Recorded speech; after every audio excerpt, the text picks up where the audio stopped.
بسم الله الرحمن الرحیم.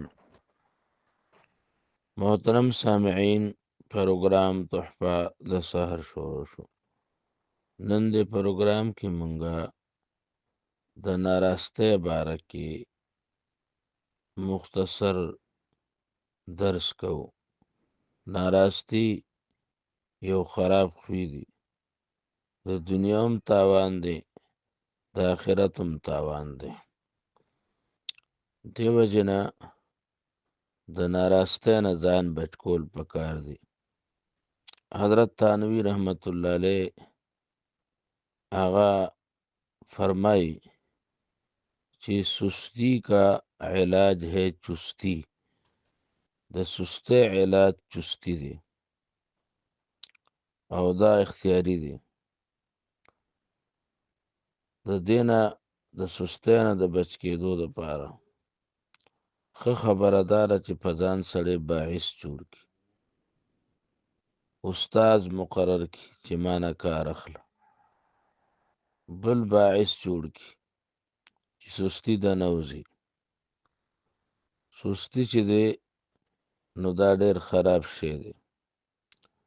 محقق دوران شیخ امداد الحق مدظلهم خپل محاضرات الامدادیه المحاضرات الامدادیه کې د خطیب بغدادي د کتاب نه کتاب اقتضاء العلم والعمل د هغې نه یو عبارت نقل کړی دی.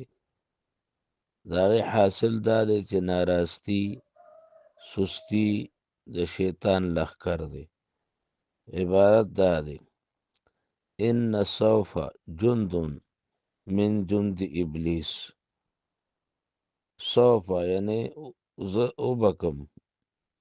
وبکم وبشي کیږي به. دا ټکي چې دی دا یو لښکر دی د شیطان د لښکرو، خطرناک لښکر دی او په وبشي کار نه کیږي. رشید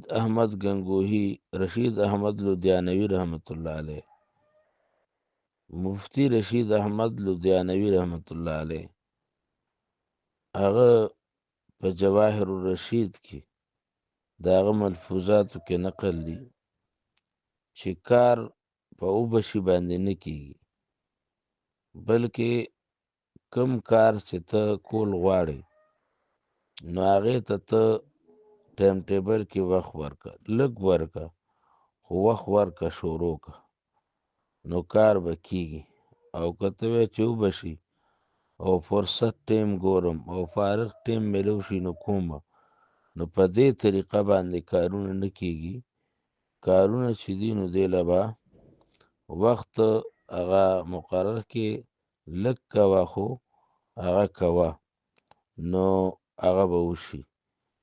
چې کوم کار ورته ستا اراده یي بس هغه ټایم ټیبل کې داخل که، لږ لږ کوه خو کوه، یو ورځ به راشي چې هغه به پایه تکمیل ته ورسي.